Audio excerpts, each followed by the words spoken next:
Hey guys, welcome back to the channel. This is a story about what if Banished Naruto marries femme kyuubi harem. Before I start, please support for more amazing content and do consider subscribing to my channel and share this video with your friends. This is written by Akuma Emperor of War and link in the description and support writer. Let's start the video. Chapter 1. Prologue. Death Watch. Yo, what's up people? As many of you may know, we are restarting this fic, as such this chapter, besides being a reintroduction, will also tell you what to expect. Now before we get to that, do you have anything to say Gundam Epion? Gundam Epion, I think we made the right choice in doing a redux. This story will not have any Gundam or advanced things like that, there will be advanced items, but not that advanced anyway. Hope you all enjoy this. Death Watch. Alright, now that that's out of the way, here's what to expect from this rewrite. Naruto will still be banished post Sasuke retrieval. The blonde is still hiding his true power. The empire is still loosely based on Bladestorm, dynasty warriors, and samurai warriors in the lands and characters. Naruto still has some of the same pairings as last time. Now for the differences. The empire is less reliant on chakra, the generals, officers, and shinobi still have it, but the populace at large doesn't need it. The empire's war machine is varied in tech level, meaning there may be advanced firearms and cannons, but swords and other weapons will still be prevalent for the first 10 chapters or so. There will be a smaller harem. Brute will be strong, but will get annihilated in their attack. Kushina might not be a prisoner. There will be no super armor or beam weapons. There will be a clearly defined enemy to fight in this fic. There will only be a relative few outside the empire who are good guys. The empire will be forced to fight a massive multi-front war. The ox that appear will be more defined in their roles, and they will not be as powerful. And finally, the position of the empire on the map. They are now far to the south of the land of fire and the land of hot water, however size-wise they are still the same. Normal speech. Normal thought. Demonic deity curse, seal summon armored narrator speech. Demonic deity curse, seal summon thoughts. The land of blades, an isolated place where few from the elemental nations dare go. At the present it is little more than a patchwork quilt of warring states. Each trying to assert superiority over their neighbors and then the entire land. However, it was not always like this. Long ago, in the time of the Reduko Sennin, the land of blades was united under one ruler, the Golden Emperor. Little is known about this near-mythical ruler, but what is known is a mix of lies and truth. Some say the emperor was a benevolent ruler with nothing but the best interests of his empire at heart, others say he was a tyrant who was more monster than man. But what is true is that without the emperor the land fell apart, splitting into numerous warring factions. The two biggest factions have been in a state of constant warfare for the past 100 years, the principalities of Xian and Belka, or France and England as they were once known. In fact, one of the numerous skirmishes that had occurred over the last 100 years is happening right now. Land of Blades. Border between Xian and Belka. Two lines of soldiers in armor were drawn up on opposite sides of a north-south running valley. The lines were made of everything from peasants with spears to knights on horseback. The side on the west had red trim on their armor and clothes, while the eastern side had blue. The two sides were glaring at each other until at some unknown signal the knights charged at each other. The other forces quickly began to fight as well. Except for one group of blue-trimmed soldiers, their commander, who had an open-faced helmet and was clad in chainmail armor, then turned to them while lifting his long sword and spoke in a slight Cockney accent. Forward into battle. The unit charged forward and encountered another unit of similarly armed red-trimmed soldiers. The captain of that unit was dressed in padded and spiked leather armor with an open-faced conical helm that had a nose guard. He too was armed with a long sword. The captains recognized each other as soon as they crossed blades. The blue-trimmed one spoke first. Were you not with the Xionic forces? The red-garbed captain then responded as he pushed away before attacking yet again. He spoke with a slight Xionic accent but in a deeper voice. 3 battles ago certainly. Now I fight for Belka. The two were still fighting while all around them soldiers and knights died from any number of causes, everything from sword wounds to arrows to primitive gunshots. As they clashed again and started to struggle for dominance, the red-garbed captain spoke again. Xian, Belka, or any of the other warring factions in this land, I go wherever the coin is greatest. That is the life of a mercenary. The Xian-serving mercenary spoke in a slightly tired voice. There's no right or wrong anymore. The Belkan-serving merc then spoke with slight amusement. Indeed. The sun doth continue to rise and afterward set, and yet it seems as if time itself doth stand still. Unfortunately, before we can see the end of the battle, the field fades away, covered in dust and smoke. Sparked into existence by the conflict over the true heir to the throne of Xian, one of the primary principalities within the land of blades, a brutal conflict has lasted for almost 100 years. This conflict is not an isolated incident either. The entire land of blades has been in conflict over who would rule the provinces and ultimately the land of blades itself. Each side in these wars has exhausted themselves and now need to rely on the cunning, skill, heroism, and in some cases sheer ruthlessness of mercenaries. Now one more intrepid soul resolves to enter this land of bloodshed and death to end the seemingly eternal war that racks the land. But our story doesn't begin with tales of heroism, victory, and sacrifice. No, it starts with one of the blackest days in the history of Konoha, the day of Naruto Uzumaki Namikaze's banishment for succeeding in returning Sasuke Uchiha, the last scion of the famed Uchiha clan. Konoha's council chambers. The day immediately after the Sasuke retrieval mission. The chambers were in an uproar. In the center of the chamber in chains was Naruto Uzumaki. He had to be supported by two Anbu loyal only to the Hokage because of how weak he was after waking up that morning, getting two Chitterus to the gut and then walking back from the Valley of the End while carrying an unconscious Uchiha can do that to a person. Around the chamber were the clan heads, the civilian council, the elders, and the Godimi Hokage, Tsunade Senju. But besides the whole Naruto in chains bit, it was pretty much an ordinary meeting. The civilians and elders demanding Naruto's head on a silver platter or his exile for hurting the Uchiha, that was a new one, but the others, like for being a demon, being uncontrollable, or just disrespectful, were old ones. But all Naruto could think of was blah blah blah. They're really idiotic for underestimating the Yondame's expertise and the power of the Shinigami, aren't they? I mean really, you must be retarded to think a god couldn't hold a seal together and do his job. Bah, not like they'll win this time if they haven't already. The clans and Hokage shooting the idiots down at every turn, but this time the civilians and elders had a trump card. One that they all too gleefully played. I'm afraid that the decision is out of your hands, Tsunade. Danzo said with a slight sneer. The fire daimyo agrees with us that the boy is too dangerous to even have in the land of fire. Instead of execution like we wanted, though, he is to be banished for all eternity from the land of fire, upon pain of death if he ever returns. The clans, Tsunade, and the few friends he had who were watching what was happening were horrified at this turn of events. Tsunade looked about ready to start a killing spree, but a mirthless chuckle from Naruto froze her in her tracks. It was such an alien sound to come from the blonde throat that she had to make sure that she wasn't hearing things. Naruto, once he finished chuckling, gained a look which was of a man who had seen it all and done it all before speaking. I know why you're exiling me. He said in such a calm tone that it froze the blood of those present. He then pointed at the elders. It's not about the kyuubi for you elders, although it is for the civilian council. You're exiling me because you believe that my disappearance will cause you to be safe when the Akatsuki comes for me. After all, if the target isn't here, why would they attack? Is one of your reasoning that you use to sleep soundly. But that's not the underlying reason though, you fear change. When he said this, the others in the room looked at the elders and saw them go deathly white, but Naruto continued on regardless. I can see it in the eyes of each of you who called for my banishment or execution. Not only do you fear change, but you fear the very possibility of change. Very well, if you want me gone then I'll leave. But I want my real name listed when you do so. Danzo and the elders looked like they were about to have cardiac arrests at that point, but Tsunade was grinning. She wanted vengeance for her surrogate son. Alright Naruto, for the record, what is your real name? Naruto returned the grin and chuckled malevolently. My name is Naruto Uzumaki Namikaze. Son of Minato Namikaze and Kushina Uzumaki, and I am only a shadow clone. His true name had frozen the entire proceedings, but the fact that he was a mere shadow clone caused a new uproar, understandably so since it meant he could be anywhere, which was quickly silenced so that Tsunade could ask the question. What do you mean? You can't be one. I checked your life signs this morning and you were as alive as we are. South Carolina. Naruto smirked. The boss knew that some bullcrap would happen like this, so he decided to leave before some idiots decide to send their subordinates after him. Here he glared at Danzo, who fidgeted in his seat. How did that brat know? However, before any more scrutiny could be added to him, the South Carolina continued speaking. By now he could be anywhere from Iowa to the land of blades. Enjoy trying to hunt him down and the political shitstorm you just walked into. With that final word the clone dispersed, leaving behind a maelstrom of chaos and confusion. Land of blades. A river between Belka and Xian. In the land of blades, a certain blonde smirked as he got the memories from his shadow clone. He actually laughed at the dumb shit the council thought they could pull. He knew that he would eventually have to return one day. After all, Akatsuki wouldn't eliminate themselves, but as its savior ally or its destroyer was entirely up to the future to decide, and how pissed off they made him through their actions between now and then, as well as how they acted when he returned. For now though, he had his mother's scroll to read, and with it, find the hidden throne of the Golden Emperor, also known as the Mercenary General. It had come as a bit of a surprise when he found out that his ancestor on his mother's side united Land of Blades into the Empire of Blades before he was betrayed by his generals.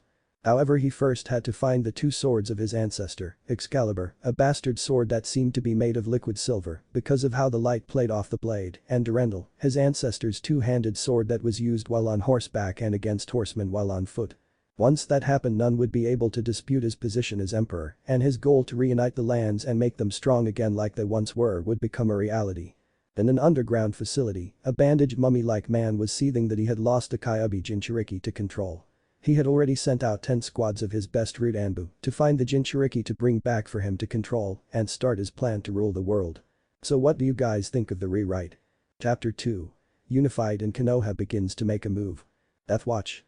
Well, we're back, and starting with the final battle of the Unification War, the Battle of Sekigahara. Before anyone complains, most places will revert to real-world names because it's easier to write that way. For future reference, the northern lands in the Land of Blades are more like the elementals culturally and design-wise, or Asian, but the south is more European. Also, there is a long ass in incoming the CHPT. Anything to add before we get started? Gundam Eppian White Samurai, or as I like to call you, Mr. Too many names for your own good, formerly known as Gundam Eppian. Gundam Eppian White Samurai. Just that I can't wait till the ban is lifted and an R rating system is added. Mainly because I have some graphic violent scenes in my head ready to write and can't really use them until the ban is lifted and the MA system is put on the site. Ban? Only one review that needs to be addressed. Leaf Ranger, I am very sorry to say that if you are hoping to see Hinata in the harem, and this goes for all of you, then you can just leave now. We will never do Naruto x Hinata. If you want to know why, then here are our reasons. 1. Extremely overused pairing. Filter it into the criteria and you get 430 pages with 25 stories per page. That's 10,750 stories with that pairing, not even counting those in crossovers.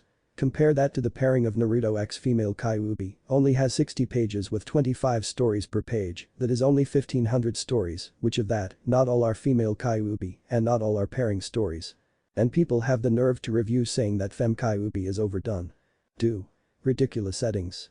Hinata loves Naruto because she admired him throughout the academy as a source of inspiration and courage, correct? Then please tell me why the fuck that a Naruto who had been trained away from the village during his childhood still has Hinata falling for him when he comes back to take the genin exams. That's the same as saying she is a shallow fangirl attracted to looks and coolness. 3. Ridiculous oopness. Naruto, influenced by kyuubi to leave the village, develops a deep-set hatred for Konoha, falls for Hinata. Da fuck did I just read? Naruto, banished by the village, joins another village and marries Hinata. What the fuck? Naruto banished for failing the Sasuke retrieval mission. Hinata just ups and decides to abandon her family, friends and village to follow him. The same Hinata who couldn't form a coherent sentence in his presence. 4. Naruto himself. Many Naruhina fans fail to see Naruto as an actual living character, choosing to blindly look at Hinata only. Naruto has his own feelings and preferences, which has been shown in canon. It's quite obvious that Naruto's personality quirks are a mixture of his parents, his expressive, outspoken and brash attitude from Kushina. His learning curve, battle instincts, ramen obsession and taste in women from Minato. Name a repeat in Konoha, none right. Name the closest person with reddish hair, Sakura, right. Minato loves Kushina's red hair and Naruto has a crush love on Sakura, whose hair is the closest thing to red in their village. 5. Naruto's feelings. Due to his lack of a proper upbringing in canon, Naruto is basically ill-informed and dense like a rock. Despite that, he clearly expresses his feelings for Sakura, not saying we support Narusaku, just a logical explanation of canon. What Naruhina fans are doing is taking a one-sided relationship and declaring that it is mutual, which is not the case at all. When has Naruto ever shown any form of attraction to Hinata? Better yet, how many times have they actually interacted with each other? He obviously is not attracted to Hinata, so please stop the beautiful girl with midnight blue hair and a harem-styled cut and lavender eyes. He knew it was love at first sight. Naruto has seen Hinata multiple times, none of which has ever left him googly-eyed. 6. Hinata's confession. Naruto completely ignored it, not even bothering to confront her about it after the defeat of Nagato. Hell, he didn't even bother to check up on her condition. I know Nagato had revived everyone, but if he cared, he would have shown at least some form of concern. 7. Hinata's feelings. Her love stemmed from admiration, she admired him for his persistent attitude and courage. She claims that watching him improve makes her want to better herself, using him as a source of inspiration. Now does that sound like lovers love or sisterly love him? Very much like how a younger sister idolizes her amazing elder brother and trying to improve so as to impress him and gain his approval. Her feelings are easy to write off as sisterly. 8. Younger years. Where the fucking hell was this so-called true love of hers when Naruto was down from the constant abuse, not saying physical mind you, but being treated as if you weren't even human qualifies as abuse or in need of a friend. Hiding behind some tree or stalking him, never where she could help him. Go ahead and bitch if you want, but it's the truth, so get out now if you like Hinata. Normal speech. Normal thought. Demonic deity curse, seal summon armored narrator speech. Demonic deity curse seal summon thoughts. 2 years later. Principality of Idate, in the area around the village of Sekigahara. It had been a long and bloody 2 years, however during that time the land had become more unified. Now instead of the dozens of principalities fighting for supremacy only 2 forces remained and the land was divided between them. The northern lands, Idate, Russia, China and several smaller principalities that had been absorbed into those 3, were controlled by Ieyasu Tokugawa, named after the legendary unifier of Idate. The southern lands, Xian, Belka, Prussia, Latium and numerous other smaller principalities that had been merged into those 3, were controlled by the self-proclaimed Emperor of Blades. Little was known about the man, the only concrete thing anyone knew was that he was a foreigner and wielded the 2 blades of the original emperor, while claiming those blades to be his birthright. Tokugawa knew that if the claims of this upstart were true, then his forces would dissolve very quickly. Even in this day and age many owed loyalty to the emperor and his family, so if he was fighting the one who could be the heir to the throne, then his forces would melt away like snow before the summer heat. However for now it was not known if the man was who he claimed to be, so his army was ready to fight. Tokugawa decided to position his forces, a total of 300,000 men, on the hills and mountains surrounding the critical town of Sekigahara. The town in and of itself wasn't much, however, it straddled the main roadway between the north and south. As such any army would have to pass through the town to attack. He also positioned a few field artillery pieces, some small ballistian cannons, in the center of his forces to ensure they could cover the main road. He positioned the majority of his elite samurai in the center as well, while the flanks were held by Arasageru or foot soldiers, and on the extreme left and right of his army was his force of 40,000 horsemen. In all Tokugawa felt confident that his forces could defeat the southern army of this Emperor of Blades. However that confidence would soon be tested. An hour later. Huge dust clouds filled the horizon, marking the progress of an impossibly large army as it moved north towards Sekigahara. At the head of the massive column of troops were men armed and armored in the exact same way the legions. Full-plate armor modeled after old Gothic armor from the late Middle Ages with tower shields that were made of layers of oak and iron, a short steel sword that could extend from 2 feet in length, blade-wise to 3 feet and 2 javelins, the emperor used to initially unify the land. Behind the legionaries came a massive group of pikemen, armed with an 18-foot-long spear, with what amounted to a double-headed axe stuck beneath a spear tip as the main damage inflictor. They were clad in heavier and more protective versions of the legionaries' armor to make up for the lack of a shield. There were also columns of halberdiers, men in equally heavy armor armed with the same shield as the legionaries, and a 7-foot-long version of the pike that could be wielded one- or two-handedly. They were the elite shock troops of the southern army.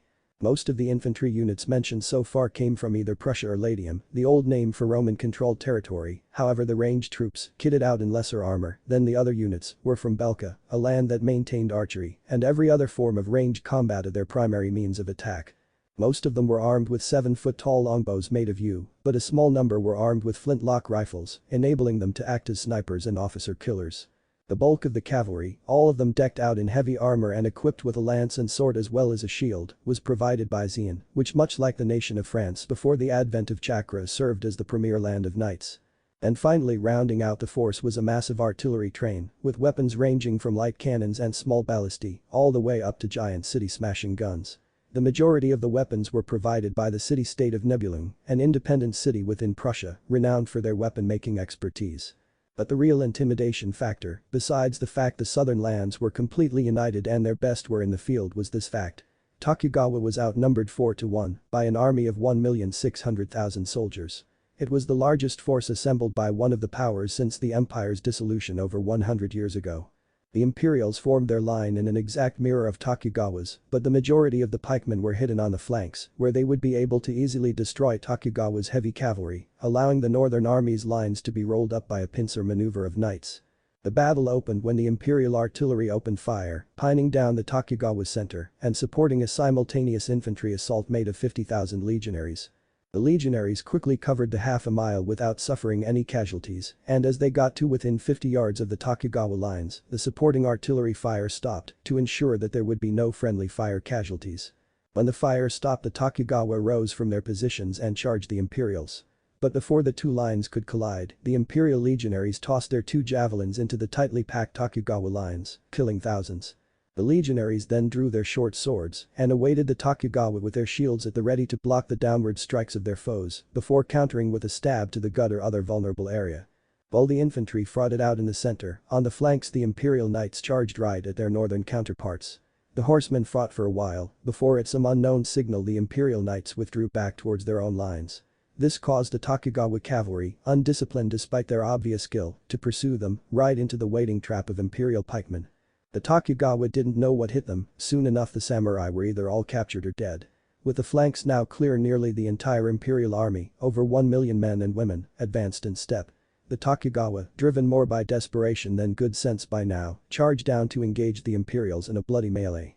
The Imperial legionaries proved themselves superior to the samurai of I-Date and the numerous other units subordinated to them due to their intense training and fighting method. For every legionary that fell at least 2 samurai would fall under the blade of the dead soldier. The kill ratio was even more in favor of the Imperials when it came to units like the die-hard Legio ex Equestris. But the legionaries were not the only ones to prove their superiority compared to the Tokugawa forces. The halberdier units sliced through Tokugawa's elite guard, most of which were either armed with no dachis or a katana wakazi combo, with ease. Once they reached Tokugawa himself, the halberds formed a ring around him where they waited until their leader would arrive to deal with Tokugawa. The longbowmen of Belko also played a key role in the bloody battle once it began in earnest, raining death upon the Tokugawa ranks with thousands upon thousands of arrows. Their efforts decimated many of Tokugawa's units that he was counting on to be able to hold the Imperials off until reinforcements could arrive in the form of his son's army, as well as his loyal retainers that had gathered armies of their own to help. But the Knights of Xian and the other southern lands were the most lethal part of the Imperial forces now that they didn't have to guard the flanks. They easily cut through the vulnerable flanks of the Tokugawa infantry, causing panic and massive casualties among the poorly trained peasant soldiers that formed the majority of Ieyasu's army, which routed the army. Ieyasu was 4 foot tall, slightly pudgy, clad in blue steel samurai armor, and armed with a spear that could shoot cannonballs. However, he was a foot taller in his armor because of his shogun helmet's giant peak-like point. And at this moment he sat calmly in the middle of the Imperial halberdiers. He knew that he was neither free nor a prisoner, yet so there must be a reason for this. And at that moment a 6'6" figure in a complex suit of armor that covered the wearer completely in plate armor, look up Deathwatch's story Naruto. Lord of the Phantom Court, then recolor the cover image silver where it's black and gold where it's white, and that's the armor, and on the figure's back was the legendary sword Durendal, and at his side was Excalibur. Tokugawa spoke with a faint tone of annoyance. What do you want? Have you come to taunt me before finishing me off yourself? The Emperor snorted. Are you that stupid, Tokugawa? You're more useful to me alive than dead. I have a proposition for you, but first let's head somewhere that doesn't affect our judgments, like the inn down in the village below us for example. A half an hour later found the two rulers sitting at a private table talking about everything from philosophy to warfare. However, soon enough Ieyasu turned the conversation to why the two were talking in the first place. So what is this proposition that you were referring to? Here the Emperor paused to consider how to word it to the prideful man in front of him. He finally decided to put it bluntly. The offer is this: you and your lineage shall swear allegiance to me and my lineage for as long as my family rules. In return I-Date shall belong to you and your descendants for as long as they live and are loyal to the throne. Tokugawa thought for a minute. So in return for my allegiance and that of my family, I-Date shall be mine for eternity. Here the Emperor smiled benignly as he responded. You would answer to me and my heirs, but yes, I-Date would be yours. Tokugawa quickly agreed to the terms, especially after the Emperor explained that this was a move to secure stability. Since the people might obey him, they would obey him all the more eagerly if they were directly ruled by a man or woman they respected. Konoha. A week after the battle. For the past 2 years things had gotten worse in Konoha, mostly because all the alliances that Konoha had gained from missions that Naruto was on had all but been shredded by the other villages, countries, and towns they were from. The only one left even remotely intact was the one with Suna, but that was all but hanging on by a thread since Suna refused to help except during war times. Another thing that happened was that a year after Naruto had left, a huge scroll was found at the north gate of Konoha. When the Hokage had it opened, over 200 bodies with blank masks with word "No" on them fell out. The bodies were mutilated in the worst possible way, mostly by sword wounds, and the faces under the masks were missing their eyes, with the faces twisted in looks of horror. The eyes were in a bag that fell out of the scroll as well. When the civvies saw this, they all but threw up what they had for the past week. The other things that had happened is that in the past 2 years Jiraiya had been trying to get spies into the Land of Blades, but never had any luck. Nearly every time he tried, the spy would either never show up again or would come back stating they would not risk their lives in that land of chaos and death any longer. The last spy reported that the war was over, but that he would be unable to work there any longer because the Imperials had established an especially thorough and ruthless counter-espionage unit which was hunting down and eliminating spies and traitors with extreme prejudice, no matter the age, race or gender of the spy traitor. Right now Tsunade was in the middle of a council meeting, seething at what the civvies were implying she'd do now, and was finally at the snapping point. The one to finally push her to her snapping point was a certain pink-haired thing. You can't exactly call her a banshee, a howler monkey or any other insult, cause that is an insult to the insult. We, the council, demand that you send some shinobi to the land of blades and discover who is in charge and force them into an alliance with us. Tsunade's fist smashed straight through the table in front of her, silencing the room. You demand me? You have no right to demand anything of the Hokage. I am the leader here, and guess what, cockfags? It's a motherfucking dictatorship, not a democracy. I am the leader and you all are my bitches. Try and order me around again and I will make sure that Ibiki and Anko have some early birthday and Christmas presents. Do I make myself clear? Or do I need to draw you a fucking diagram? Tsunade was so mad that people thought they saw a demonic version of her in a silhouette behind her, and it was grinning sadistically. It was honestly enough to scare them, but at the same time made them hate her more than they already did for her not letting them kill the kyuubi brat or even have him put in the bingo book at all. Whether she was stupid or very brave, the Haruno yelled in her overly loud voice. You can't do that, you big-breasted cow of a cage. You are just a figurehead. We civilians own this village. Some of the council members agreed, while others scooted away from her, knowing she was most likely about to die, and they were right too. As right after they were out of the way, a fist collided with the Haruno's forehead, surprisingly only knocking her out due to the super dense skull she had, and Tsunade barked. Anbu. Let the civilians out of here and take the ones that sided with the Haruno, as well as the Haruno herself, and tell Ibiki and Anko to hold nothing back, and there are no rules, they can use anything and everything they want. The Shinobi Council, and for some reason the old geezers Kaharu and Hamura, all visibly relaxed as the civilians were taken away. The only one that seemed upset was Danzo. This was understandable since they always agreed with him. Now, I am taking control back from the civilians. They had too much power and should not have been allowed in ninja affairs. If you have a problem with this, there's the door. As she finished speaking, she pointed maliciously at the door.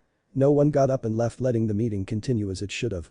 After going over the normal day-to-day thing, Tsunade started massaging her temples.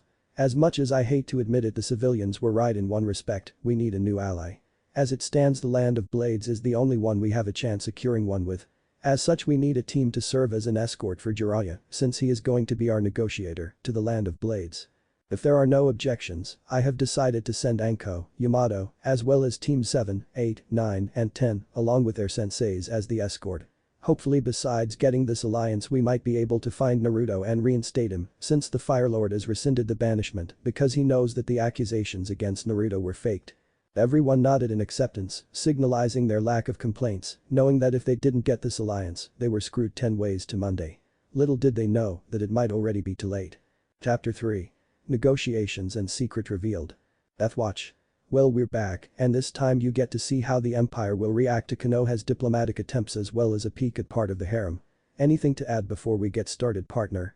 Darksider's Death Necro. Yo, new name, same guy lol, used to be Gundam Epion White Samurai. Anyway, this chap also gives a peek at our new Ock characters, since our last Ocks from the original were a little overpowered. Okay, they were way overpowered. And several reviews that needs to be addressed. HASEO 55, the reason Tsunade didn't do that in the first place is because she didn't have the daimyo support. Even if she decided to use the dictator shtick, a civil war would erupt in the land of fire, critically weakening it. Blood Brandy, you have a few points, I'll give you that.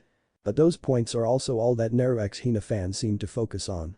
Hinata is mistreated by her family, Naruto saves her in some impossible way from something that is near impossible, or some other bullshit like that seems to be a common theme. Did we say that he was physically abused on even an irregular basis, even though it's quite plausible? No, we did not, but when you're say 4 years old and nearly everyone acts like you didn't exist, doesn't that qualify for abuse? TROUTMAN 30, as you requested, here comes a Naruto x Saku rant. It may not be as in-depth, but it's the best we could do on a short notice, since this was added right before it was published. 1. Overuse pairing. Filter it into the criteria and you get 61 pages with 25 stories per page. That's 1,524 stories with that pairing, not even counting those in crossovers, in harems, or not labeled as Naruto x Sakura. Granted, not as overused as Hinata, but still. 2. She is a shallow fangirl attracted to looks and coolness. Why does she go after Sasuke in the first place? Because she wanted to fit in and be with the cool people and to avoid being picked on. 3. Ridiculous oopness. Naruto, influenced by Kyuubi to leave the village, develops a deep-set hatred for Konoha, falls for Sakura. Da fuck did I just read? Sakura finds out about Kyuubi at a young age, falls for him, not fucking likely, she's too much like the others who mistreated Naruto to actually care about him if she finds out about Kyuubi. Naruto banished for failing the Sasuke retrieval mission, Sakura realizes that has feelings for Naruto and leaves the village with him. The same Sakura who routinely abuses him using her fists. 4. Sakura's confession. We all know that it's bullshit. The only reason for her to confess like she did and when she did would be to save Yu Team's life. Nuff said. 5. Naruto's feelings due to his lack of a proper upbringing in canon. Naruto is basically ill-informed and dense like a rock. His love stemmed from a want to fit in, gain positive attention. He also seems to develop an obsession with her, much like someone desiring the latest status symbol might. 6. Younger years. Who helped drive away bullies and was nice to her? Naruto, that's who. But how does she repay him? She turns around and spits in his face with her behavior towards him. Really, who fucking does that? 7. Sakura, no matter how you look at it, would leave Naruto at the drop of a hat because she would rather be with Sasuke.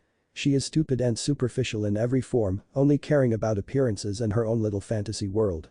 8. Hell, for all we know, the stupid little bitch could have an unofficial mission from the council to hinder Naruto. How was that for another rant? Normal speech. Normal thought. Demonic deity curse, seal summon armored narrator speech. Demonic deity curse, seal summon thoughts. 1 week later. Principality of Ide, port city of Edo. The Konoha shinobi finally were able to disembark from the ship they had taken passage on to get to the empire. The boat they had chartered was very different in comparison to the junks and other small ships they were used to. This vessel was 204 feet long, 43 feet wide, and had 3 square-rigged masts, but it was also heavily armed with 44 cannons. It was only halfway to their destination that they discovered the original purpose of the ship. It was originally meant to be part of Belka's navy, but with the conquest of Belka by the emperor, the ship became obsolete as a warship and as such was converted into a merchant ship. As they left the ship, which had been renamed the Black Dream by the merchants who used it, they took in their surroundings, more specifically how similar the architecture of Edo was like that of their own land. However, there was a major difference in the fact that the city was dominated by a massive castle and numerous gun batteries to serve as shore defense positions. Another difference was that instead of shinobi patrolling the streets, what they saw were heavily armored soldiers working alongside lighter armed troops in a police role. However, the fact that they were not shinobi didn't make them any less effective, something the soldiers proved when they stopped a pickpocket who had stolen the wallets of the Konoha shinobi. After exploring the city for a while, they joined a caravan headed to the temporary capital of the empire, Paris, which was in the former Principality of Xian, now renamed France, in remembrance of what was long before the empire was founded. The trip took several weeks, mostly due to the fact that the caravan took the long way, so it would avoid all the pockets of anti-imperial sentiment, mostly clans and bandits, whose way of life was threatened by imperial hegemony, that were being stamped out by the imperial armies. In fact, even though the caravan avoided most of the rebellious areas, they came across a group of poorly equipped rebels fighting against members of Legio Ex Equestris. The small battle was a massacre, the entire rebel force was annihilated with the Legio's detachment suffering no casualties. The main reason for this was the iron discipline of the unit, but there was also the presence of several primitive flintlock rifles in the unit, which eliminated the heaviest armored members of the rebel force with ease. The commander of the detachment, a man in black and silver armor with a European knight-style helmet on, spent a bit of time talking to the head merchant before leaving with the majority of the unit. However, 10 legionaries and 2 horsemen stayed with the caravan as an escort. When Jiraiya asked about why an escort was needed, he was told that since the Konoha shinobi were there as diplomats, it would be rude for the merchants to expect them to fight to defend the caravan. Paris, France, formerly Xian, 1 week later. The group of Konoha and the caravan had finally reached the temporary heart of the Empire France, or going by the old recent name Xian. The city itself was extremely impressive, its architecture was completely different than the elementals in that every building was designed so that even the small houses that the majority of the population lived in brought the attention of the inhabitants to the heavens. The city was divided in two by the Seine River, which ran down the middle of the city. An artificial island was in the center of the Seine, and on that island was a massive European-style castle. But the most impressive part was that there were 3 massive walls that protected the city and all but guaranteed that any siege would be long and bloody. The caravan had broken off at the first set of gates to the city, where a platoon of legionaries from Legio Dai, Aka the 501st, was ready to take the Konoha shinobi to the massive citadel palace, where the emperor resided for the time being. Jiraiya, for several reasons not limited to the fact that he was the diplomatic representative for this mission and that the legionary in charge of the detachment was a woman, tried to start up a relatively friendly conversation. "So Soldier-san, when will the emperor be ready to see us?" The officer, easily identifiable by the gold trim on her armor and also obviously having been warned ahead of time of Jiraiya's perversions, responded in a terse tone. "The emperor will see you when he decides to see you. Right now he is with the war council planning the next moves to end the insurrections that have sprung up from the clans and bandits who had carved out their own pocket domains during the previous century of war." But that very point-blank answer Jiraiya shut up.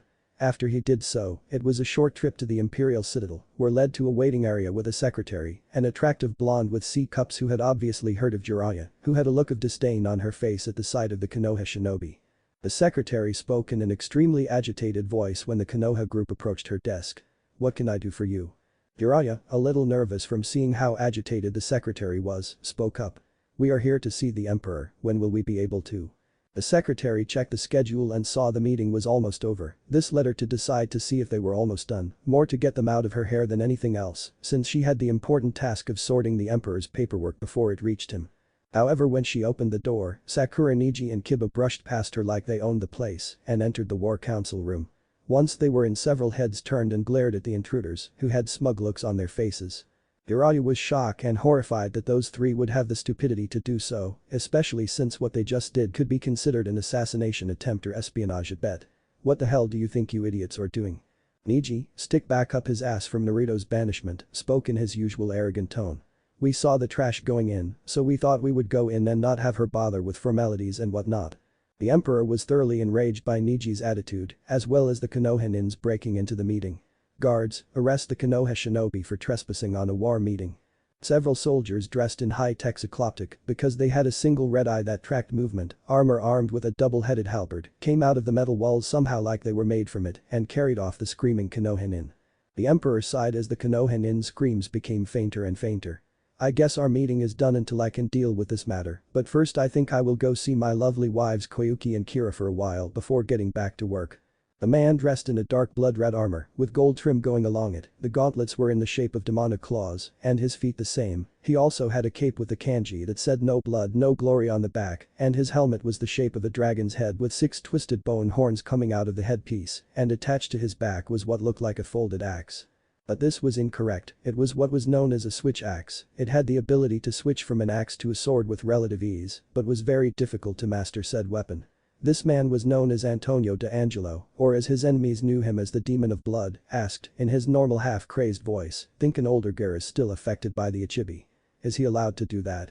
The man that was sitting to the immediate right of Naruto was clad in a complex suit of armor the color of liquid silver, with 6 eye slits on the helmet which looked like the head of an angel with its halo. He also had a shield that looked like it was formed from a pair of angelic wings. He also had a bastard sword at his side that had 2 axe heads at the end of the cross guard.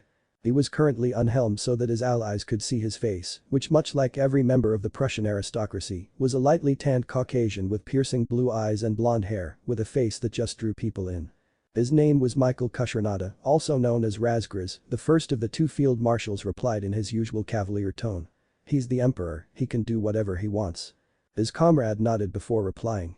"Hey, remember when we had to put him in a room naked with Joan to basically show him everything having to do with repopulating the imperial family? I can still remember when he came out he had a big shit-eating grin on his face." Michael groaned at that. "Yeah, still can't believe that worked. Your ideas never work, but that one did for some reason." Inside the dungeons and torture chambers of Chateau de Lames, the Castle of Blades. Once the Konoha shinobi were brought to the dungeon they were quickly disarmed, their chakra sealed, and they were all put in separate cells. The thing that scared them the most besides how ruthlessly efficient the guards had been was how quickly it happened. It had taken less than 10 seconds for the whole process to occur. The first one dragged out for the T&I session was Jiraiya, and unfortunately for him he had female interrogators, who decided just to neuter him if he didn't answer their questions. Fortunately for him he cooperated enough not to get a sex change, but he still got kicked in the balls for writing "Icha Icha." Kiba, the next into the interrogation chambers, fared worse than Jiraiya. He not only got kicked in the balls for being defiant, but also got a temporary gender change due to an unbreakable seal being placed on him. Niji, arrogant ass that he was, got the tongue loosener as his torture. Basically what happened was that one of the torture experts, a man by the name of Hans, took a large plier and pulled Niji's tongue so far out that it looked like a giant piece of gum before letting it go. When it returned to Niji's mouth it was long enough that it was wrapped up to the point that his whole mouth was full. And the list went on, each shinobi or kunoichi being subjected to either hilarious but cruel and unusual punishments, for example, making Shino eat a pile of insects imported from the Abrum clan, to old-fashioned ones like the rack for Asuma. But perhaps the funniest, and at the same time most disturbing one, had been when the Imperial Inquisitors dispelled the Genjutsu around Sasuke, only to discover that the last Uchiha wasn't a dude, in front of Sakura and Ino. This brought a halt to the proceedings so the Emperor could learn the truth. Emperor's chambers. Naruto was on his bed sweating, as were the two women with him. Koyuki, who was heaving, and her breasts rising and falling as she did, and Kira, who was still sweaty but recovering faster than Koyuki, due to certain abilities she had. Naruto chuckled slightly as he spoke. Well, I can honestly say I am staying here until morning. Those the idiots from Konoha can wait till then. This was the right and wrong thing to say apparently, as the former daimyo of Spring made perfectly clear. Naruto-kun, just have them all killed and keep fucking us until me and Kira-chan are both pregnant as Joan. Kira growled slightly when she spoke up in support of her sister's idea. Yeah, Naruto-kun, I want us to have a big family with lots of little kids running around. Besides, it's not fair you let Joan have first dibs. But before any of the fun could begin, a knock came to the door of the chambers. A slightly nervous but still understandable voice broke through the air. My lord, we have found something very interesting. I think you should come down to the torture chambers and see this. Naruto sighed and got up with both lovely ladies groaning in displeasure as their fun time was interrupted by work yet again, and at this rate, neither would be truly satisfied until the Konohans were gone or killed, the latter being the best choice in both their minds, but they knew their husband would never do that. When Naruto left the bedroom and went to the door, after getting dressed in his armor, he opened it with the Akari Death Glare standing version trained on the lowly grunt who interrupted his happy time. The soldier shrieked back thinking he was about to die, before Naruto said. This better be good, you know I don't like being interrupted when it comes to alone time with my wives. The soldier nodded before telling him that he was just the messenger and that the head of T&I tier sent him to get the emperor since she was still busy torturing the Konohans, especially Asuma who kept hitting on her. Which also made Kurenai pissed off since she thought he loved her and was about to give him her virginity, but not now or ever. So with that report, Naruto made his way to the torture chamber while smoking a cigar, and when he got there all the soldiers gave bows. Kira walked up to the emperor giving him a sisterly hug and then walking up to Antonio D'Angelo, who decided to tag along for a little bit as well as to see if he could get into the torturing along with one of his girlfriends and kissing him before going back to the emperor and getting on one knee before saying. Sire, we found out that the Uchiha heir is actually a female. Her name is Satsuki Uchiha. Naruto chuckled slightly to himself as he walked to his personal interrogation chamber. As he did so his cape billowed behind him and called over his shoulder. Interesting. Take her to the personal interrogation chamber for me, I would like to have some words with her. Kira yelled her instructions to her subordinates.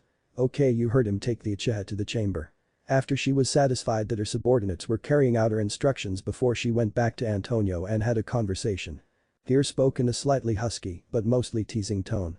So when I come home you can give me a massage with those masterful hands of yours and then I will give you something very special, okay? Antonio gained a nearly unnoticeable nosebleed as he responded. I would like nothing better than to rock your world, like the first time, and the second, and the time after that, and so on and so forth. So how about you come home now and we can start? The head of T&I giggled as she lightly punched him on the arm. Silly, I can't come home until we lock all the prisoners back up. That caused Antonio to gain a depressed look as he responded.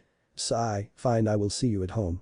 As he started walking past her, he slapped her on the ass making her mule before she went back to work with very dirty thoughts in her head.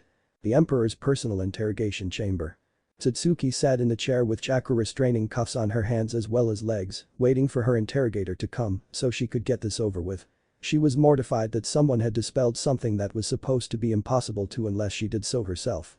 Just as she started going over her 10th contingency plan, she finally heard the click of a door being opened, and when she opened her eyes, she was surprised to see the man they came to talk to sitting in front of her. The emperor took a cigar out of his helmet before tossing it in the trash bin. He then began to speak in the highly intimidating and authoritative tone she had heard before, however it sounded a bit more relaxed right now. So, Satsuki, is it? I would like to know why you hid your gender while in Konoha for so long. Satsuki contemplated lying, but quickly decided that would be bad before she answered. Because if I didn't, I would have been nothing but a breeding factory for those assholes on the council. The emperor was silent for a few seconds, as if having an eternal debate, before he spoke again, but this time cautiously. What would you say if I let you live in the empire? You won't be forced into anything and you can stay yourself. The last female Uchiha snorted derisively before responding. I would say you were bluffing, everyone wants the Sharingan in their ranks. At this the armored figure laughed. I wouldn't allow it. Mostly because you were once a comrade and a brother, well I thought of you as a brother, but now I can't since you're female. That shocked Satsuki, who barely managed to stop herself from stuttering. What do you mean? Who are you? Naruto stared for what seemed like hours before unclasping the helmet on his head and slowly taking it off his head before putting it down on the table, and then that's when Satsuki gasped. Naruto, but how? I am the emperor, I became the sole ruler of the southern lands a year after I was banished. I then united the rest of the land under the imperial banner through blood, sweat, death and tears. Satsuki, although she trusted Naruto more than most, knew that he had to do what was best for his empire, so she needed to make sure she wouldn't be forced into anything. How can you guarantee your council won't force me into anything? Naruto would have laughed, except he remembered how much power the civilians had in Konoha, as much he decided to stop beating around the bushes. Because this is a dictatorship with advisement, I make the rules, and when necessary listen to advice. But if they were to try anything it's off to the chopping block. So what do you say, do you wish to live under the aegis of the empire? It was a tough decision, as such it took Satsuki a while to weigh every option before answering. Rolling Cliffinger. Chapter 4. Consequences and War. Death Watch. About time that we got back to this, eh? Darksider's death necro. Yano, hey guys, sorry, been in bed with my fiancée Koyuki, punched in the face by Naruto, and about to be thrown in the dungeon for lying when he apologizes and is released. Anyway, yeah, it's been a while. What say we give you guys what you want, the next chapter? Man. Several reviews that needs to be addressed. Kuro, Deathwatch's opinion. I once read of Snake Naruto fic, and let's just say that I will never read another one of his Naruto fics. He lets Hinata off way too easily, not to mention always puts the spineless slut in the harem. Back to both Silvermane1. I didn't know Satsuki had a godfather, and considering the fact that I basically created her, that is a problem. Spike, your suggestion will be considered. Unholy Messiah, old meme, is really fucking old. TROUTMAN30, do you really think that an egotistical narcissist like Fugaku would allow anyone to know he had a female child? Also, did you honestly believe that Itachi changed any of Satsuki's diapers? Rescue 007, that is one possibility. Also, even if you decide to hate the chapter, please finish it, you may be surprised by the outcome of what you may start to hate. Normal speech. Normal thought. Demonic deity curse, seal summon armored narrator speech. Demonic deity curse, seal summon thoughts. Last time on Emperor of Blades. Konoha's diplomatic effort goes wrong thanks to the arrogance of certain members of Jiraiya's bodyguard unit. Because of their actions, the Konoha shinobi were sent to the dungeons to be interrogated. During the interrogation, Sasuke was revealed to be a girl, unsurprisingly named Satsuki Uchiha. Naruto, Aka the Emperor, gave her an offer to live in Blades. The cells the Konoha in are being held in. Now. Jiraiya and the other Konoha ninjas were very nervous by this point. Satsuki had been gone a very long time. They were about to ask the guards what had happened to her when the dungeon doors opened and footsteps could be heard. They then saw Satsuki in chains and being chained back up in a very peculiar looking cell. The reason it was peculiar was because it had the words "at dawn" on it. Jiraiya decided to voice the question on everyone's minds. Why are you being chained up more than us, and why did the emperor wish to talk to you? To their surprise, Satsuki looked up from the floor with tears in her eyes and in an almost broken voice replied. I have been sentenced to death by the emperor, and the sentence is to be carried out at dawn. But this revelation, the others were shocked and outraged and were about to start saying the emperor couldn't do that until they were all shocked into blissful unconsciousness by the seals burning on their chains. As soon as she was sure they were unconscious, Satsuki smiled, remembering what had happened and how she would eventually be freed of her duty to Konoha. The emperor's personal interrogation chamber. Half an hour earlier. Satsuki's face lit up with a smile as she finished her sentence. Accept your terms, Emperor Dono. Naruto smiled as well at that and started chuckling. That's extremely good news, Satsuki. As for how we'll convince Konoha to leave you alone, we'll stage a spectacle where you will be killed. Don't worry, you won't be up on the scaffold, it will be a clone that R&D will create from a sample of your DNA, so that Konoha will have no reason to suspect your defection and have a body to take home. As for what happens afterwards, that's your choice, however there are a couple options available to you off the top of my head. The first one is that you can join a part of the military. The empire lacks trained chakra users, so if you want to join you could become an instructor or a unit leader. The second option is that you become a civilian, own a shop and raise a family or whatever you want. The final one is that you become of concubines. The last one was said so fast that Satsuki barely heard it. Wait, what did you just say? Naruto paused to take a breath and steady his nerves before repeating himself. I said you could become one of my concubines' wives if you want. To the Uchiha heiress's credit, she didn't blink at the last option, but on the inside she had come up with a good prank to play on Naruto as retribution for his past pranks. Maybe. But that, Satsuki walked up to Joan, who had just come into the chamber, and whispered loud enough for everyone to hear. Is he good in bed? Joan, even though her husband was sputtering and blushing at Satsuki's question, gave a perverted giggle and smile as she replied. You will have the ride of your life with him, plus it's very addicting. On the next day. The Konoha ninjas were gathered in one part of the courtyard early in the morning, and they were forced to face the scaffold the Imperials had constructed overnight. While they still did not know why Satsuki was to be executed, they had a feeling that they were about to find out. Something that was reinforced by the appearance of one of the inquisitors, dressed in black robes, and the executioner, also dressed in black, but he was armed with a massive two-handed sword with a flat tip. The inquisitor then unrolled a scroll and began to read aloud. On this day, December 1st of the year 1506 after Sage, we are gathered for the execution of one of the last Uchiha, Satsuki Uchiha. As he paused to gather his thoughts, a light dusting of snow began to fall. The Uchiha has committed no crime herself, however it is the crimes of her ancestors and allies that she is to be executed. Her great-grandfather, Madara Uchiha, killed several lords in the original emperor's court, resulting in the rebellion of the generals. Her great-great-great-grandfather, Kazama Uchiha, killed the current emperor's great-great-great-grandfather and raped his great-great-great-grandmother. The crimes of the two long-dead Uchiha caused the group of Konoha ninjas to become slightly sick, however the Inquisitor wasn't done yet. But it is the crimes of her allies that far outweigh those of her ancestors. Infiltrating our great nation, spying on our military base at Sekigahara, they passed through the area for the night and did take note of it on their way to the capital, but most importantly insulting the emperor and his court through their foolishness. Because of these crimes, and the fact that the other members of the diplomatic group are too important to Konoha to execute, she is sentenced to be beheaded at dawn by the executioner's blade, the same one used since time immemorial by Xian in France to execute nobles who betray their country. Bring out the criminal. The gates to the dungeons opened and a squad of legionaries led Satsuki, who was dressed in simple white clothes, to the scaffold. She then put her neck on the cutting block as the executioner raised his blade above his head before bringing it down. That single stroke severed Satsuki's head from her shoulders, causing it to fall into a bag. The gates of the chateau. That afternoon. The group of Konoha ninja were gathered at the gates, with their chakra-suppressing seals, that would only dissolve once they were out of the Empire's territory, and would actually reappear if they were to ever come back to the Land of Blades, when there was at least a general or above in the area that also had a beacon that would activate informing the Emperor and his generals, if anyone was said. Seal re-entered the area, with the stern visages of the 32 Legio X members, assigned to be their escorts glaring at them with barely contained rage. In Jiraiya's hands was a sack, which carried the Satsuki clone's body. The head was going to be kept by the emperor as a sort of trophy, supposedly at least, which was barbaric in the minds of the Konoha group, even after the commander of the detachment of legionaries explained that it was accustomed to do that to the heads of spies or traitors, to warn against treachery. Naruto walked up to the gate's entrance and looked at the ninja with a stern glare, one that seemed to make the area around the Konoha ninjas turn to ice with how cold his eyes were. Without letting up on his glare, he spoke in a frigid tone. Leave here and never return, unless you are invited. For if you do, I will personally make your time in the dungeon seem like paradise compared to the torture I will put you through. Also tell that asshole Danzo that if any more route come to my empire, Konoha will be severely punished. The level of severity will vary depending on the amount he sends, with even one resulting in a blockade of all of Fire Country's ports.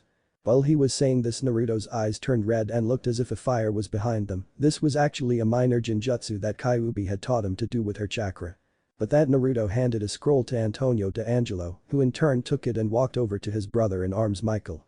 The armored Prussian nodded before leading the Konoha group out of the gates, with the legionary detachment following closely behind. 3 hours later, the group was passing through Belleau Woods, a small forest halfway between Paris and one of the new Imperial military transport hubs.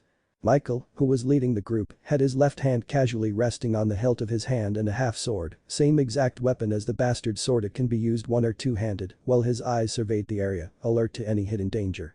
5 minutes later, Antonio, whose danger senses as he liked to call his sixth sense about ambushes, casually, for him at least, grabbed the shaft of his switch axe and prepared for the attack he felt was coming. And exactly as he thought, a rain of shuriken and kunai fell from the trees that the group was passing below. The barrage was not aimed at any of the Konoha residents, however that did not mean that there were no casualties. Several legionaries fell when the kunais pierced their necks before the group could form a tesuito to block out the rain of kunais. However, the two field marshals' armor was too thick to be cut by such pathetic weapons, and as such, they waited for the storm of projectiles to die down. When the rain did stop, they saw several squads of root anbu drop from the trees with their ninjados out. Michael looked at the root anbu and told Antonio to let him have these guys. His blood demanded retribution for the deaths of his men. Antonio quickly nodded. Michael's wrath was near legendary when it was enkindled, and those foolish root had managed to anger him and went and leaned against a tree, at which time he promptly took out a scroll and started to study some new weapon stances for his switch axe. Michael slowly drew his sword, causing the unmistakable sound of one of Prussia's war blades being drawn to fill the air. "You fools made a big mistake coming here." The aristocrat disappeared in a blink of an eye, shocking those who did not know he could move that fast, and when he reappeared, he slowly sheathed his blade. And when the blade clicked to signify it had been sheathed, the entire root anbu unit, all 20 of them, lost their heads, literally, causing small fountains of blood to shoot up into the sky. The blonde scoffed. "If it weren't for the fact that I was avenging my dead soldiers, I would be insulted by how easy you fools died. As it stands though, you still weren't worth the time I put into killing you." The Konoha shivered in fear when they heard that, especially since he spoke with no arrogance or any other emotion except for boredom. They realized from that the angelic armored figure would not have fought and killed those root operatives, except for the fact that they killed 2 of the legionaries in the group. After they arrived at the transport hub, it took nearly a week to get to the port, even with using the Imperial military transports, where the Konoha were shoved onto the ship, a much larger black-hulled Imperial ironclad that would take them home, and as they were boarding, Jiraiya was given the scroll for Tsunade. After they arrived aboard their transport, it took a full week to get to the port in Fire Country, and then it took 2 days to get back to Konoha to give the scroll, news, as well as the body of Satsuki to the Hokage. 2 days later, note this is after they arrived back in Konoha. Konoha Council Chambers. The councils were in an uproar after hearing the report the group leaders gave them about what happened in the Empire of Blades. Not only was their request for an alliance completely rejected, but the sole chance that Konoha had for getting the Uchiha clan repopulated was executed due to the foolishness of several of their ninjas. The civilians were calling for either an invasion of Blades or for the expulsion of the shinobi, responsible for the breach in decorum that resulted in the death of the last Uchiha. The elders were split between supporting the civilians or supporting the Shinobi Council's view that it was just an unfortunate misunderstanding and that no action should be taken, least of all an invasion of the powerful empire. Into the middle of this embarrassing political shitstorm came the daimyo's decision to, once again, back the wishes of the civilian council and order the shinobi of Konoha to join up with the Land of Fire's feudal army at the main ports for embarkation. Tsunade and the other members of the Shinobi Corps knew that this was the biggest mistake that the Land of Fire had committed since they banished the still missing Naruto. As such, Tsunade sent only the same group that went on the diplomatic mission, along with the entirety of the root organization including Danzo himself, in the first wave. Now normally Danzo would believe this to be an attempt to eliminate him and his entire organization, but his mind was filled with visions of a greater fire country and by extension Konoha. One that was unchallengeable and capable of launching a war of conquest against the entire world. However, none of the observers in the elementals could have predicted the true outcome of this invasion. Many would believe that the fire forces would have the advantage since they were all from one nation, and the empire was made of numerous little feudal alignments that would probably look to their own concerns before those of the imperial throne. However, those very same analysts in the Fire Court underestimated the charisma and strength within the new emperor, something that enabled him to bind together traditional enemies into an empire the likes of which had not been seen since roughly 100 years ago. On top of that, they underestimated the strength of the imperial soldier, a battle-hardened veteran of at the least 1 full year of total war and at the most 30 years of non-stop violence and aggression, and their commanders, specialists who could inspire superhuman feats within their subordinates and match the Sannin in one-on-one fights. But the thing that they couldn't have even estimated the power of, even if they knew of it, was the prototype Gatling guns and other gunpowder weapons that the Empire was beginning to mass produce, along with their small fleet of ironclad ships of the line. If you want to know what a ship of the line is, go to this page, but be sure to type it in with no spaces and dot. Wikipedia Wiki ship of the line, which were far superior to the wooden hull junks and kabayas the feudal navies used. Nor were they aware of imperial intelligences, a branch of the Inquisition, massive net of spies and agents, even ones controlled by seals, that covered every nation and alerted the empire to the Land of Fire's intents. 1 week later. The northeastern shore of Idate. Dawn. The early morning mist rolled back just as the last Imperial's initial response force, 110,000 men led by the two field marshals, got into position, and when it fully lifted the entirety of the Land of Fire's invasion force was revealed. Over 10,000 of ship mostly transport vessels were situated just off the shore, and when they noticed that the fog had lifted, they started unloading rowboats filled to the brim with troops, and shinobi began water walking towards the shore in support of the feudal forces. The feudal forces, made up of samurai Rashigaru warrior monks priestesses and non-chakra using ninjas, real-life ninjas, that the daimyo of Fire Country had gathered numbered at roughly 500,000, the root organization numbered at 10,000 strong, not including their leader Danzo, recruited from around the elemental nations. And of course at the heart of the formation was the members of Konoha's failed diplomatic mission. As soon as the first wave of transports, 10,000 men and women en route, 3,000 of them, hit the shore, the hidden Imperial weapons opened fire, tearing great bloody chunks out of the startled and panicking elementals. The root however quickly realized where the hail of bullets and arrows was coming from and charged the emplacements. Only to run into the concealed Imperial troops in their hidden trenches and forced into a bloody close-quarter fight. Meanwhile more and more fire troops were being funneled into the meat grinder and forced to cluster together in the few areas where cover had been purposefully left in place. After an hour of bloody fighting in the trenches, the first group of root Anbu had been completely annihilated and the constant barrage of gunfire and arrows, which had claimed the lives of 9,000 of the first wave, began to cease as the teams ran out of ammo or relocated. The Imperials had suffered 1,000 casualties stopping that first wave. It was then that the second wave of fire troops landed, 25,000 strong, supported by another 1,000 root shinobis, and advanced on the entrenched Imperial infantry. As they advanced though they fell under fire from the legionaries as they tossed their javelins at the approaching invaders, causing moderate casualties amongst them. However when the invaders arrived at the Imperial defense position they were easily repelled after an hour, mostly due to the fact that the javelin barrage virtually destroyed the common soldiers, Arashiguris, moral. However it was the bloody melee which decimated their ranks, which drove home the fact that they were no longer in one of the Mei war games they fought, this was a real battle. Soon enough the few surviving members of the second wave found themselves huddled behind the few pieces of cover that the first wave survivors were hiding behind. Out of the force that launched in the wave, only 2,000 troops survived.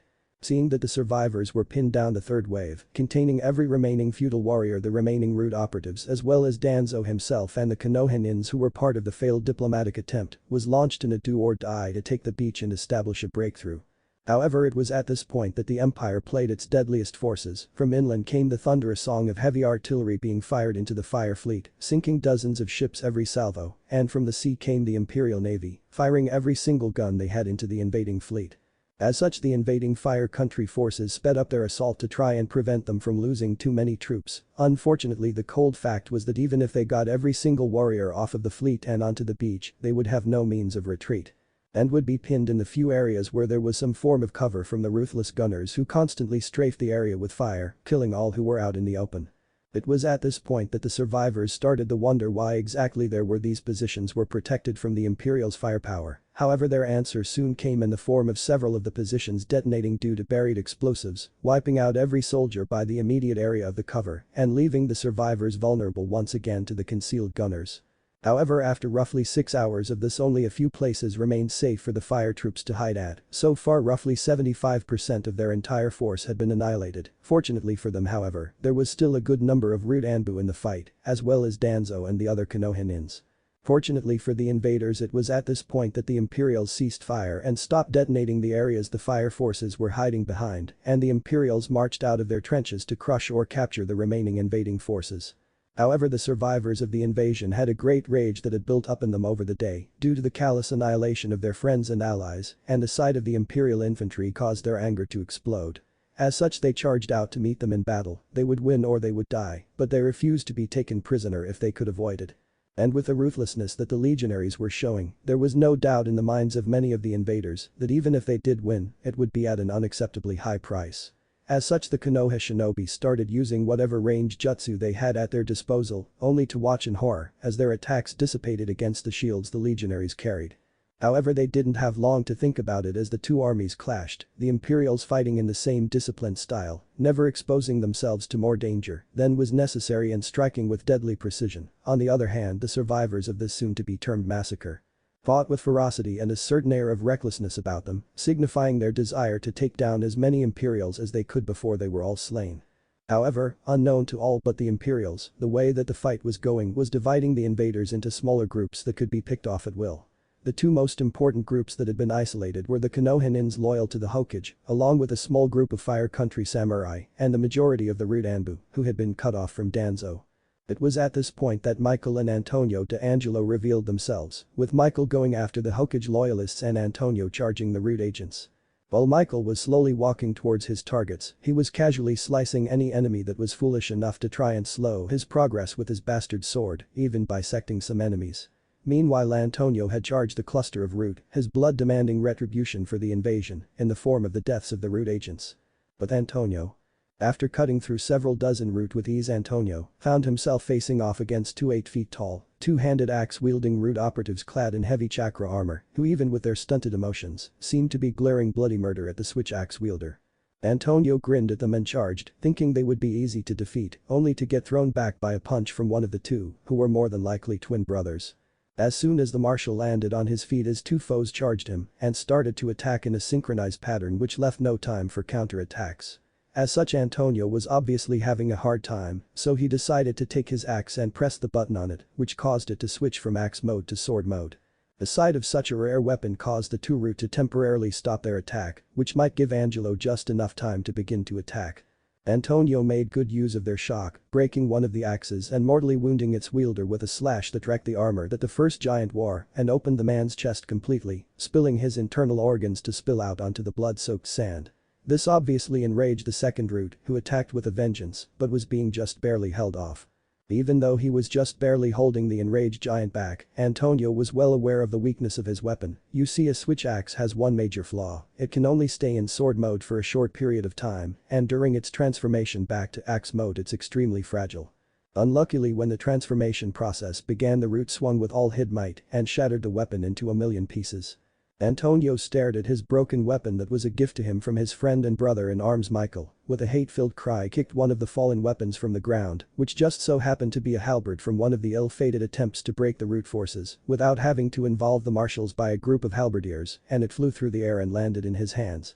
Surprisingly enough, it was a perfect fit, and he grinned maliciously before using the double-headed axe part to break his opponent's axe. He then followed it up with impaling the giant on the spearhead before continuing on his slaughter of the Root forces.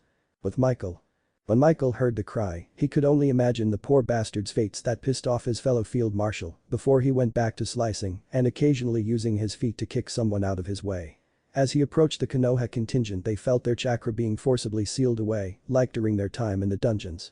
As if to confirm their suspicions that the seals had reactivated, they felt a burning sensation from where the seals had been. At this point they realized that they were helpless. Michael, however, stopped a short distance from them and spoke in a carefree tone. "Nice day for a battle, isn't it?" The shinobi tensed at that but didn't respond, nor did any of the other people in the small knot of fire forces. Seeing this, Michael spoke up again. "I believe that you have noticed that your chakra has been sealed away again. As such, you know that there is no hope you could defeat me. I will give you one chance and one chance only. Surrender, and you will be treated in a manner befitting people of your station. If you refuse, well, I don't have to explain it now, do I?" With Michael's ultimatum made, his former foes surrendered. One samurai resisted and was promptly knocked out by Michael. However, the samurai's helm came off due to the force of the blow, revealing an attractive young woman who Michael recognized as the Fire Daimyo's daughter. It was at this point that the main Imperial army, numbering over 2 million strong and led by Naruto in his persona of the Emperor, arrived on the scene. Obviously, the mere sight of such a large force was enough to force the majority of the surviving fire troops, numbering roughly 50,000 by now, to surrender. However, there were still a few who refused to surrender, most notably Danzo. The geriatric and slightly senile Nin already had his implanted Sharingans and Mokuton arm out and quickly went through the hand signs to summon the boss Baku to hopefully help annihilate the Empire's massive army. Naruto himself moved to engage Danzo, while Michael charged the Baku with rage in his heart because that monster had taken part in Madara's attack and had slain many of his ancestors. Oh yes, this payback was going to be so fulfilling. With Michael as he fights the Baku. The elephantine chimera started off by trying to suck the marshal up, but all it succeeded in doing was devouring the corpses of the dead. Kushirnada used his superior speed to quickly run up the trunk of the beast when it tried to swat him before slashing its face several times and then retreating out of reach of the monster's retaliation. The boss then tried to ram the angelically armored warrior with its horns, only for the swordsman to dodge at the last second and respond by cutting a deep gash into the much large monster's side. This caused the Baku to become enraged, and it jumped up into the sky with the intent to suck up everything on the battlefield. However, the swordsman watched unconcerned, and he soon revealed why he was so unconcerned when he split his shield in half before attaching the supposedly broken shield to his back. As soon as the two wing-shaped halves attached themselves to his back, they flexed and propelled him into the sky. Yeah, I took the Alto Angelo from DMC4 for Michael's armor, deal with it. As the now airborne marshal got closer together, the elephantine monstrosity abandoned its plan to suck him in and started trying to blow him down to the ground and kill him. However, every gust of air that he fired was dodged as the marshal readied his sword for the killing blow. As so as the two met, the blade shone brightly in the light before flashing as in scored the killing blow on the summon, sending its soul screaming into the abyss and sending its ruined form back to its former people. With Naruto facing off against Danzo. Naruto was extremely pissed off at the audacity that the Fire Country forces displayed, so instead of using only one of his two blades, he stunned everyone by using both in a deadly of death that Danzo was being hard-pressed to avoid. Soon enough, Naruto sliced off Danzo's Mokuton arm, and as Naruto mortally wounded him, Danzo revealed his trump card. Said trump card was a seal that would take out everyone and everything in a 50-mile radius, and as he died, it started to become a huge black hole that, if it wasn't stopped, would engulf not only the Imperial forces but the surviving Land of Fire forces as well. Naruto acted quickly. He sped through 500 hand seals so fast his hands actually became an after image, and when his hands landed on the dragon hand seal, a huge portal surrounded the black hole that was forming. As soon as it fully encased the black hole, it swallowed it up and disappeared into another dimension, destroying any chance it had at killing the Emperor, his forces, and their prisoners. But the invasion defeated the Imperials, shipped the prisoners they had captured back to the incomplete true capital that was being constructed on the borders of France, England, again switched Belka and Xian back to real-world names, Prussia and Latium. And as soon as the prisoners had been sent on their way along with their escorts, the Imperial fleet pulled in close to shore to embark the invasion force that was being launched against the fools who dared to attack the Empire. Chapter 5. Counter-attack, the blade is unsheathed. Death Watch. We're back. Sadly, it took longer than we expected to get the CHPT done, who started this chapter roughly a month and a half ago. But at least it's finally done. Darksider's death necro. It's high time we got back to this because we got some surprises for later on down the road in this fic, and we need to get this part done so we can set up the new material we have. And the Lone Swordswolf, sure you can, just mention that we created it first. Lucas Bane, not really if you consider the size of both nations involved, but on a normal Naruto scale that is huge, and yes, she is smoking hot. Emanandagun, this is how we made the story, how we like it, not how some canon fanatic likes to see stories. If you don't like it then leave, no one's keeping you here except yourself. RIFFEN 121294, you'll find out when we get to it. BANKAI 777, this chapter is your answer. Paulin Ryu, you're half right, it's a major drain on fire, however Blades is made up of 30 modern-day countries population-wise, so it's not that big of a stretch for the Empire to field that large a force or the force in this chapter. Friteeks, then why are you still here? No offense, but if you've lost interest then why are you still reading this fic? That's it for this chapter, time for the show. Normal speech. Normal thought. Demonic deity curse, seal summon armored narrator speech. Demonic deity curse, seal summon thoughts. Last time on Emperor of Blades. The Land of Fire foolishly tried to invade the Empire of Blades and lost. Among those captured is the heiress of the country, as well as some of Konoha's best shinobi. Now the Empire has launched their counter-attack. Coast of Fire Country. Ember Bay. A week later, dawn. Ember Bay was a popular vacation spot for the Land of Fire's nobility, and as such usually had thousands of people there, mostly guards and servants that catered to the puffed-up nobles. Fortunately, or unfortunately depending on who you ask, the area was deserted as it was coming up on winter. As such, there was no one there to see the tens of thousands of ship-strong Imperial fleet, which carried just slightly over 4 million soldiers and marines. There were already 2 million aboard the warships to serve as a second attack if miraculously the fire forces had held off the first group of 2 million and they were added to the counter-attack when they were no longer needed to attack. The invaders silently glide into the bay out of the morning mist. Soon enough those warships commenced landing operations, using specially designed landing craft that could carry up to 400 fully equipped soldiers or 4 artillery pieces, along with their support, a process that would take several hours. The first to be disembarked were the members of Legios I, II, and X, along with 20 batteries of field artillery and 2 cavalry, mostly heavily armored knights, regiments, who then proceeded to form a rough defensive formation, while the rest of the invasion force disembarked. Meanwhile, Naruto was going over the battle plan with the field marshals and generals in charge of the individual elements of the invasion. Overall, the plan was for a multi-prong assault with multiple targets. Antonio, supported by Guanping's son Wukong and Genji, would lead the assault on Konoha with 1 million troops in his formation. The next 2 pincers, the first being led by Sir John Fastolf and Sir John Talbot, while the other was led by Lahire and Gilles de Race, would each have 500,000 men. Fastolf and Talbot's, and their subordinates, objective was to control the main road to River Grass and Rain.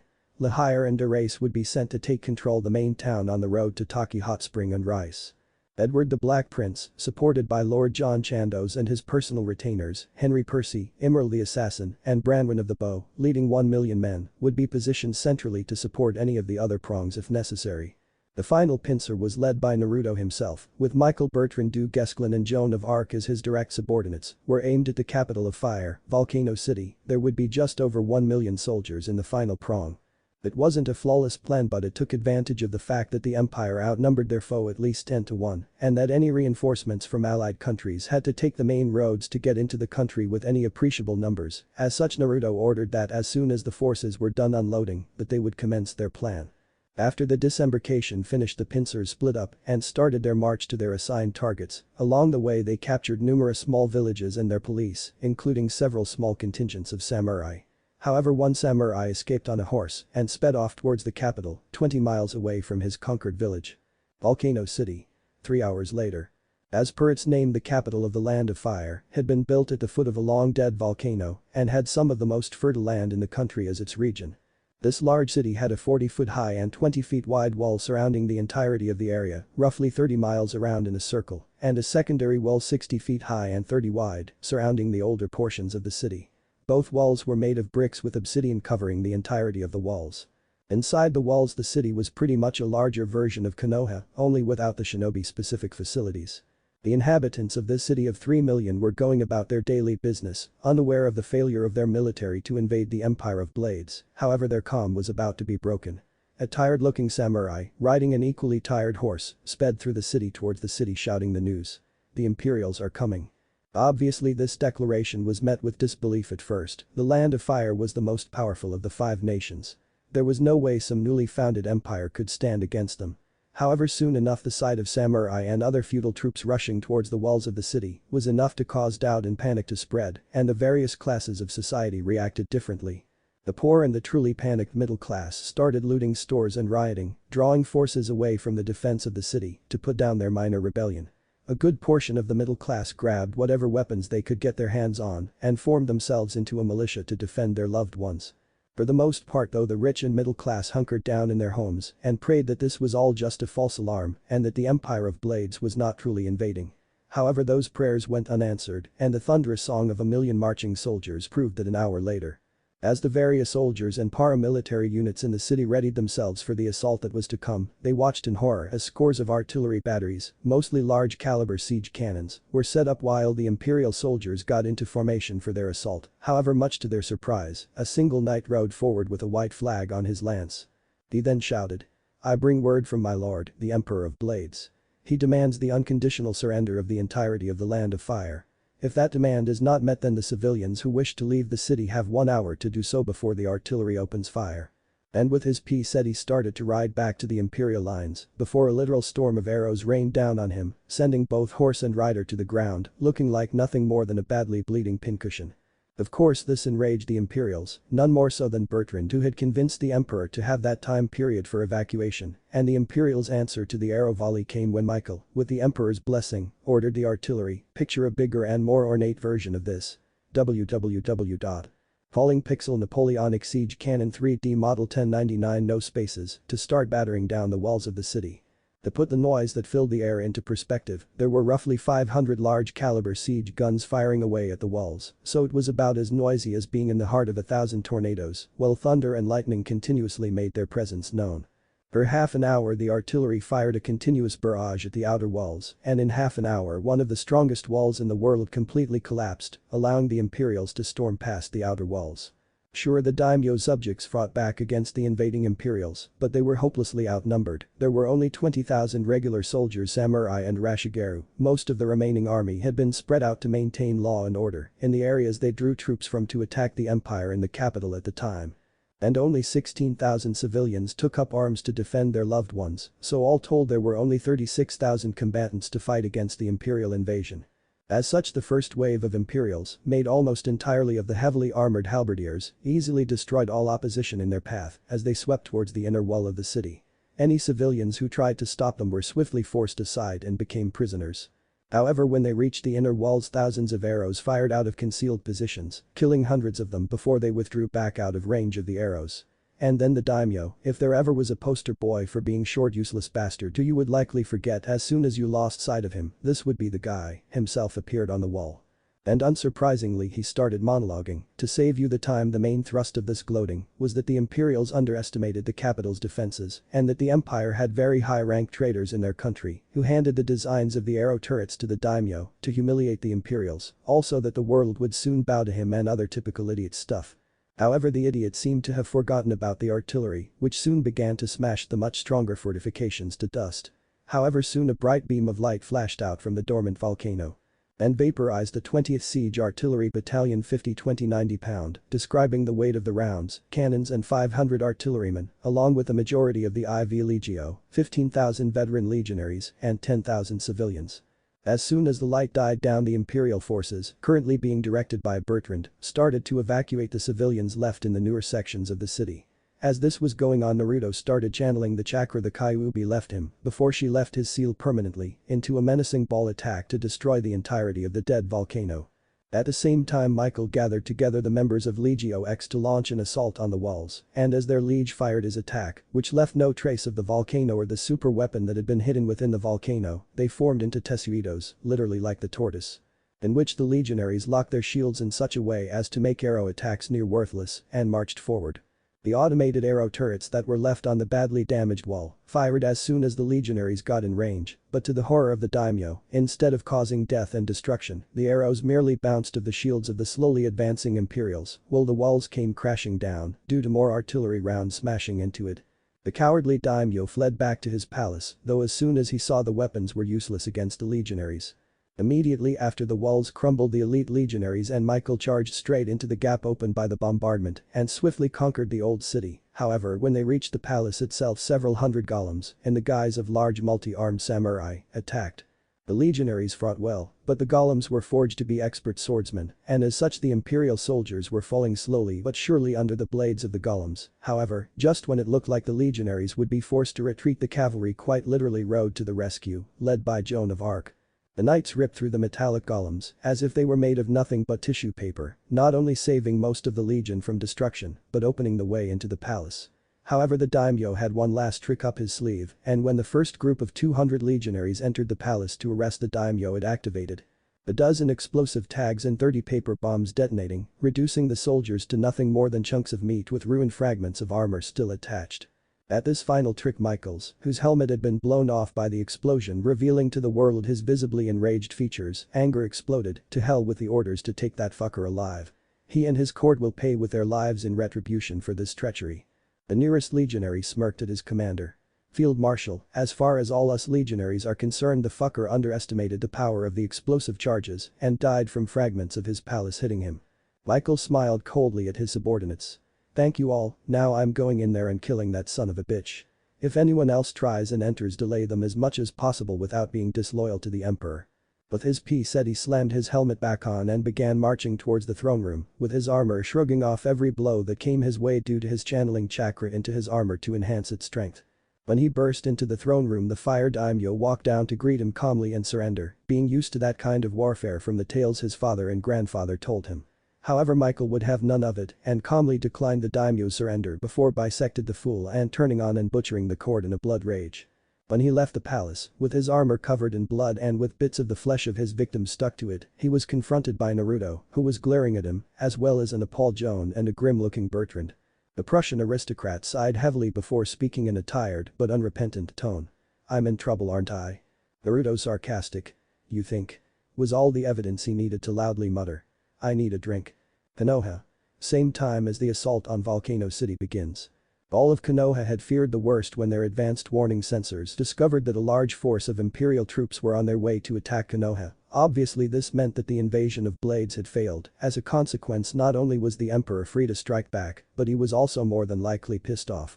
The fact that was reinforced when the Imperials completely encircled the city and swiftly set up their artillery. Some within Konoha hoped that the Imperials would give them time to evacuate the civilians, however their hope was dashed when the artillery opened fire.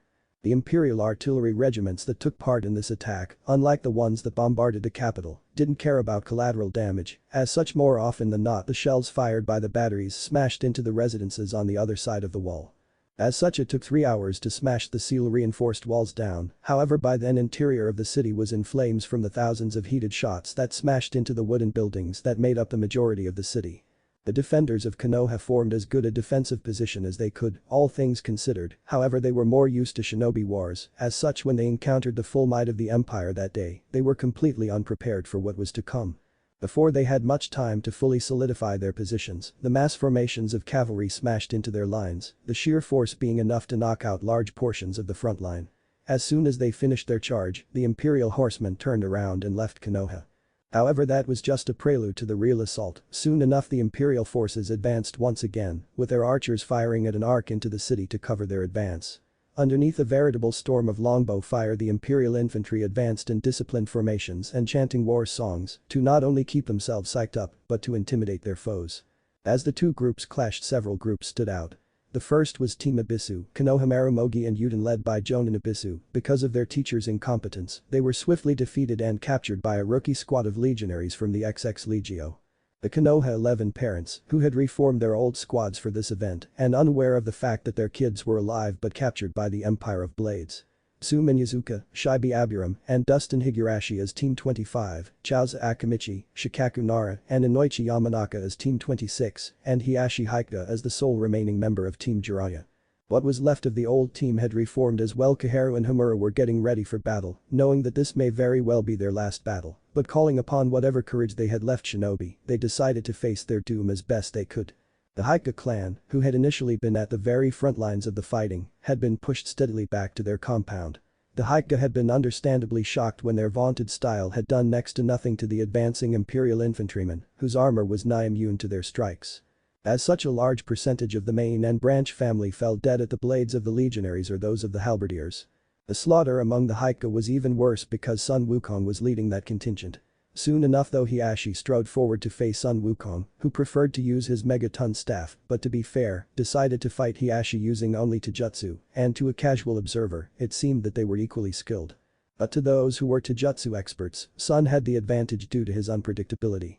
As such, he was actually winning. This was surprising and angering Hiyashi to no end, since the arrogant Haika believed that their Taijutsu style was unbeatable. Hiyashi kept lacing his blows with chakra to shut down the Tenketsu in Sun Wukong's heart, but every time he struck him, Sun would dissolve into nothingness. This in turn would cause Sun to snort and laugh, taunting Hiyashi before jumping and slamming a foot into his face, knocking him back. The Haika head got up enraged and started to use a Haika forbidden technique. The gentle fist meteor palm strike, which used fire chakra to not only shut down another's chakra network, but destroy it forever. This technique was forbidden because of this simple fact. It was a last resort jutsu. It had the power, but it burned one's chakra network to be unusable for several months, if not permanently, depending on how easily the user healed. Hiyashi's attack missed by a single millimeter, and that was all it took for his chakra network to burn out, leaving him vulnerable for Sun to knock him out cold and take the proud clan head to where they would be holding all the captives. In the meantime, the Haika Elder Council was executed by a group of halberdiers for crimes against the emperor and basic human decency, and the rest of the clan, now only 40% of their size from before the assault, were forced to surrender and were taken to the internment camp outside the village. Among those captured was Hanabi Haika, who had lived up to her nickname of Firecracker by causing frustration for her foes before her capture. The Aburam and Inyazuka clans were the next to be hit by the imperial battle line. The sheer number of imperial soldiers that fought against the two clans was forcing them to take drastic measures. Most of the Inyazuka had already gone into the highest forms of their Ninken's Taijutsu style to even put a dent in their foes' armor. On the other hand, the Aburam had sent out several colonies of their insects to try and drain the Imperials, only to discover that their armor was too thick for their allies to affect them. As such, their main method of attack had been neutralized, and they were forced to use whatever limited other skills they had. However, unlike the Hyuga, who had persecuted Naruto when he was younger, the Inuzuka and Aburam had been neutral to him, so the entirety of their clans were merely taken prisoner after realizing how futile their attacks were. While their clans were being humiliated, Tsume and her team were facing off against Guanping and 6 dismounted knights, 2 of them were armed with 6-foot-long halberds and shields, 2 others were armed with massive Zweihander swords, and the other 2 were armed with longswords and shields, who were like nothing this team had ever faced. Tsume's clothes had several tears in them, not in a way that would be perverted, but a way that shows she is badly injured. At the moment her partner Kuromeru was incapacitated after being hit in his jugular by the butt of a broadsword. Shibi was heaving and holding his bleeding side, a long deep gash could be seen under his armor. Dustin's weapons littered the battlefield. He had tried to use his personal jutsu. The kunai dragon tank, which was a massive kunai in the shape of a tank with a dragon's head for a cannon. But by the time he had even gotten most of his kunai out, he had been bashed in the skull by the shaft of a halberd.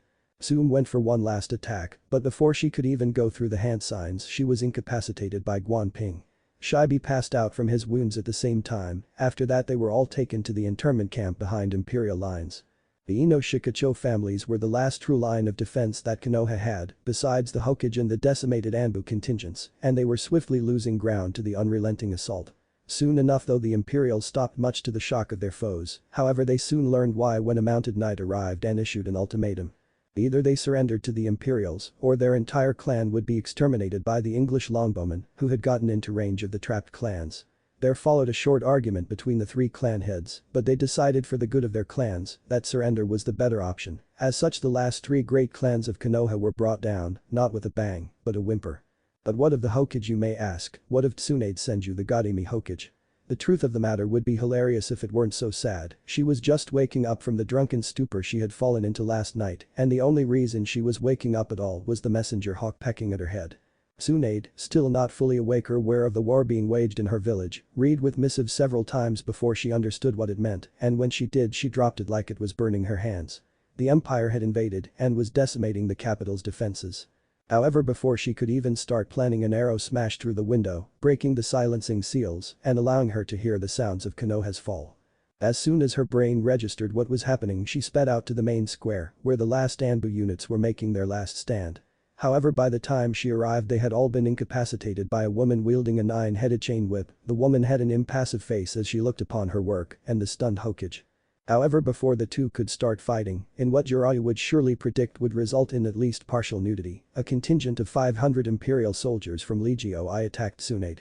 Tsunade, even in her slightly impaired state, was still a force to be reckoned with. As the Imperials realized too late, she swiftly set about demolishing the group.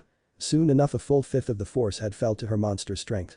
Either due to internal injuries from being impaled on the fallen weapons or being splattered on the buildings. It took her a full 15 minutes to finish off the detachment, whose broken forms littered the main square. However, before she could attack Genji, Antonio D'Angelo arrived. The obvious aura of strength that the marshal projected turned Tsunade's recently awakened anger on him, more than likely saving Genji's life. Tsunade charged Antonio, with her fists at the ready, only to be stopped when a 3-foot-long baton smashed into her face before returning to her foe. The younger man smirked as he brought out a second baton and, applying a bit of chakra, merged them into an X shape before channeling a bit more into the new formation, causing 4 1-foot-long Chinese glaive blades to appear to each end of this buzzsaw. The sight of such an exotic weapon was enough to send chills down Tsunade's spine until she remembered that the X didn't have blades until he channeled chakra into it, meaning that he was still something of a novice with that weapon. However, the amount of time it took the Sannin to come to that conclusion was enough time for Antonio to use one of the seals on his weapon to blunt the blades. He had strict orders to take Tsunade alive and to go on the offensive.